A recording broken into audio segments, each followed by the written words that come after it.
Okay, so I need you to picture something for a second. It's a practice session, not a match, not a semi-final, not a Grand Slam, a practice session on a Tuesday afternoon in California, and the court is packed. Fans lined up along the fences, phones out, waving flags, wearing blue and red, craning to see over each other's shoulders just to watch a 20-year-old hit ground strokes. That is what happened at the Indian Wells Tennis Garden this week when Eala showed up to prepare for her match against Yastremska.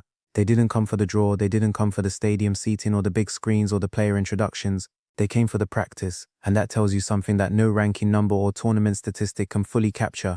But here's the part that I think the tennis world is still catching up to. That scene at practice. It wasn't an accident. It wasn't a one-off.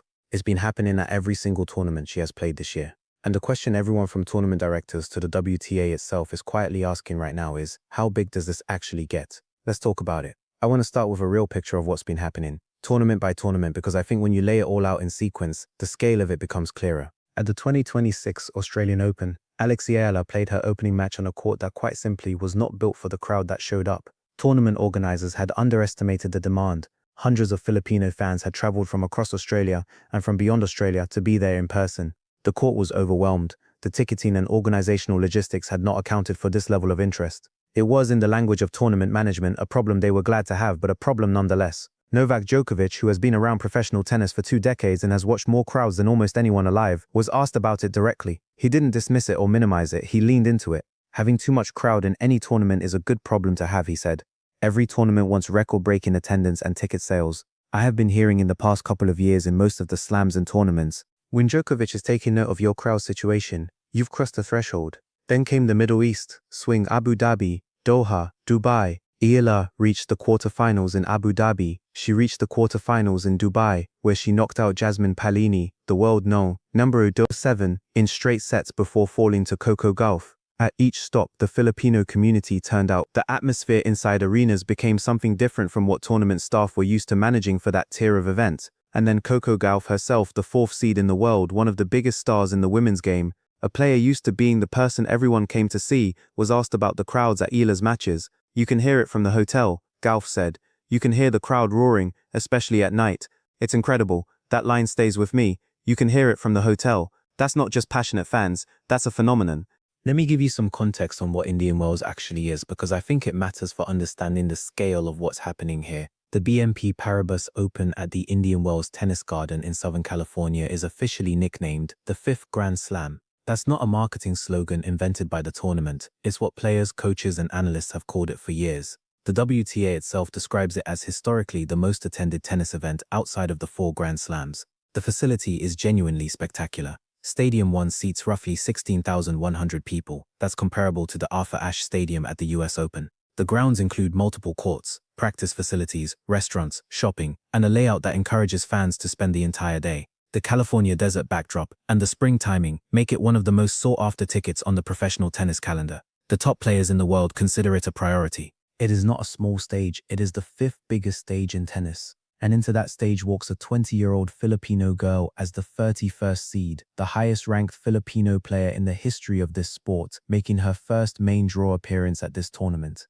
Eala herself put it simply before the match, "I've only dreamed of making tennis grow in the Philippines, and now I'm bringing a whole new audience to tennis all around the world." Think about that sentence for a moment. She's not saying I'm growing the game in the Philippines. She is saying she's bringing new audiences to tennis, *globally 0. And the evidence suggests she is not wrong. So here's the sequence of events when Eala arrived for her Indian Wells preparations this week. And I want you to understand how unusual each individual piece of this is. She showed up for a practice session. Standard stuff, players practice before tournaments, that's part of the job. Except the practice court quickly filled with fans, spectators who weren't there to watch a scheduled match, who hadn't bought session tickets for a specific event. They were there specifically to watch Eala practice. A Filipino fan who was there described it this way: "When Eala plays, we all get together and we all watch to support her as a group of people." That sense of collective identity, the idea that watching Eala is a community act, not just a sports spectator event, is something that's really difficult to manufacture. Either it exists organically or it doesn't, and with her it genuinely does. The ticket demand for her match against Yastremska reflected all of this. Her debut at Indian Wells was expected to be watched by a sellout crowd. Tournament organizers had already been put on notice by what happened in Australia. They knew what was coming. The Filipino community in California is substantial. The broader Asian American community at a Southern California event with a Filipino player in the draw meant that the demand for seats was not going to behave like a typical second-round match between a 31st seed and a 52nd seed, because this was not a typical anything. I want to pause on the tennis for a moment, because I think the match setup itself is genuinely interesting, and I don't want to skip past it. Diana Yastremska was born on May 15, 2000 in Odessa, Ukraine. She was introduced to tennis at age 5 by her grandfather Ivan. She has been a professional since the mid-2010s and built a career as one of the tour's most naturally aggressive ball strikers. Her career high ranking was No. 21 in the world. She won 3 WTA titles early in her career, including a tournament where she beat the then world no bandways 11 Arina Sabalenka. She made a run to the Australian Open semi-finals in 2024 as a qualifier, which is one of the more remarkable achievements you'll see in women's tennis. Because qualifying for a Grand Slam and then reaching the last 4 means you have to win 9 consecutive matches against increasingly difficult opposition. She and her younger sister Ivana were forced to flee their home city of Odessa in February 2022 due to Russia's invasion of Ukraine. She has since lived in France and Monaco. She's carried those personal circumstances throughout her career with a composure that says something about her character. She comes into the Eala match ranked No. 52, slightly below her best, and her recent results have been mixed. She lost early in Dubai and in Merida, but she beat Zhang Shuai cleanly to get to the Eala match 6-3, 6-2, so she's not coming in cold. Their one previous encounter was at the Lexus Eastbourne Open last year, where Eala delivered one of the most commanding wins of her young career, overwhelming Yastremska 6-1, 6-2 on grass. But Eastbourne was on grass, and this is hard court, and Yastremska on a hard court surface is a different proposition. She hits the ball flat and hard, and she can make things very uncomfortable for players who aren't prepared for that kind of pace. Eala knows this. She's not taking it lightly. My preparations are built around myself, so I'm focusing a lot more on my game, as opposed to who it's going to be, she said before the match. Because at the end of the day, what I can control is what I do and how I approach things. That is a psychologically mature answer from a 20-year-old. She's not talking about exploiting weaknesses in Yastremska's game. She's not hyping herself up or dismissing the opponent. She's talking about her own process. That's a Rafa Nadal answer. 7 years at his academy, and you can hear the philosophy in how she talks about competition. I want to come back to the crowd story for a second, because there's a comment from Jessica Pegula, one of the top Americans on tour, ranked in the top 5 in the world, that I think captures what's really happening with Eala's fan following better than any statistic. Pegula was asked about the experience of playing Eala at last year's Miami Open, where Eala had already taken out Ostapenko, Keys and Swiatek to reach the semis. Pegula knew going in that the crowd was going to be pro-Eala, but she said what she actually experienced was beyond her expectations. She described an atmosphere that was completely unlike anything she'd encountered at that tournament before. The noise, the energy, the consistency of the support across every single point. It wasn't just loud, it was asterisk, constant asterisk. And she pointed out that this isn't limited to one venue or one moment. Week after week, as she has done well and established herself as a really good player on tour, they all come out to support her. That observation from a fellow player is important. Pegula is not a commentator whose job is to build narratives. She's a competitor who experienced it firsthand, and her read is that this is a sustained, consistent phenomenon that follows Eala from city to city, not a one-time local crowd at a home event. For context, Pegula is American, playing in American tournaments, and she is used to home crowd support. She is saying Eala's crowd was something distinctly beyond what she'd normally experience. That's meaningful. I want to be precise here because I think it's important to understand exactly what the word sellout means in the context of Indian Wells and why it matters for this story. Indian Wells is not a small facility. Stadium 1 holds over 16,000 people. Court 2 holds several thousand more. The tournament runs across multiple courts simultaneously over 12 days with dozens of matches. Selling out matches at this venue requires a significant mobilization of people. Eala sold out arenas across 6 tournaments this year, a sign of the fan base she carries. 6 tournaments. At each one, the demand for tickets to her matches exceeded what was available. That is not a single lucky wave of enthusiasm. That is a pattern. And it's happening at a time when the WTA has actually been working hard to grow its fan base and its commercial footprint. The tour has been trying to expand into new markets, attract younger audiences, and find the crossover appeal that converts casual sports fans into regular tennis followers. What Alex Eala is doing organically, bringing new audiences to tennis, filling courts, creating a reason for people who have never been to a tennis tournament to buy a ticket, is exactly what the sport needs, and she's doing it without the tour having engineered it. She's not a marketing campaign, she's a genuinely good player who connects with a community of people who have never had someone like her to follow, and those people are showing the world what happens when a sport gives them a reason to show up. Let's be honest about the broader picture here, because it's a big part of why the first match against Yastremska matters so much.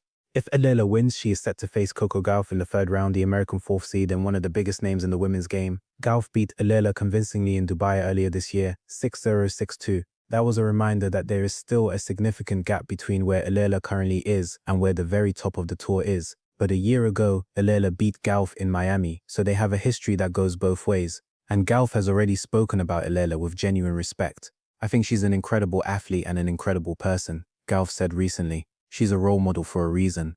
When you have the fourth best player in the world calling your opponent a role model and talking about her with that kind of warmth, you understand that this isn't just a competitive story. It's a human story. Two young players, one American, one Filipino, both in their early 20s, both with enormous potential still ahead of them, playing out a rivalry that people genuinely want to watch. Eala herself said she would love a rematch with Golf, calling her a role model. The mutual respect between these two makes the potential third-round matchup something the tournament would love to see happen. But first, Yastremska. And that match is not given. Here's the thing I keep coming back to as I've been putting all of this together. The story of Eala and the crowds that follow her is not really just a tennis story. It's a story about what happens when a sport, or really any field, finally produces someone who makes an entire community of people feel genuinely seen. The Philippines has over 110 million people. It has an enormous diaspora spread across every continent. It has deep sporting passion, boxing, basketball, athletics. But in tennis? For most of these people's lifetimes, professional tennis was a sport watched from a distance, populated by players from countries far removed from the Filipino experience. You could admire Federer or Serena from afar, but you couldn't identify with them in the way that changes how you relate to a sport. And then along comes a 20-year-old from Quezon City who trained for 7 years in Spain and is now ranked 31st in the world and beating Grand Slam champions on the biggest courts in professional tennis. And suddenly professional tennis is theirs. It's something they can claim, something they can show up for, something worth getting on a plane or lining up outside a stadium for. The Filipinos, we have such a strong sense of community, Eala said. And I feel like when one of us does well or one of us is succeeding, we all have that shared sense of pride. That's it. That's the whole story in 2 sentences. When one of us does well, we all feel it.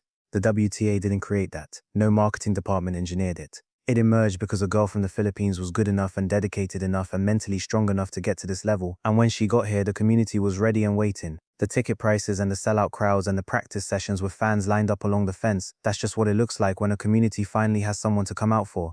Eala enters Indian Wells with her eyes on cracking the world's top 30, which would be another historic milestone for Filipino tennis. Every ranking point from a result at a WTA 1000 event carries more weight than smaller tournaments, so a deep run here would be significant. She is also in doubles, partnering with American rising star Iva Jovic, and they are up against Jelena Ostapenko and Hailey Baptiste, which is a tough draw, but not without precedent for Eala, who has beaten Ostapenko before and has been showing consistent improvement in her doubles game. The 2026 season has already been her best professional year, the wins over Paolini and others, the quarter-final runs at multiple WTA 1000s, the career-high ranking, the moments at the Nadal Academy graduation ceremony, the Miami run that started it all.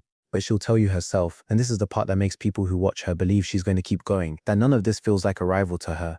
It feels like the beginning of the work. Tennis is always going to be my #1 priority, she has said. I build everything around my tennis. The crowds are coming for her. The tickets are selling. The practice courts are filling up. The tournament organizers are scrambling to get the scheduling and the court assignments right. And in the middle of all of it, a 20-year-old from the Philippines is just trying to focus on her game, hit her ground strokes, and take the next match 1 point at a time. That's the Eala effect. It's real, it's growing. And if the pattern of this season holds, and there's every reason to think it will, Indian Wells is about to find out exactly what the Australian Open and Miami and Dubai already discovered. When Eala is in the draw, people show up.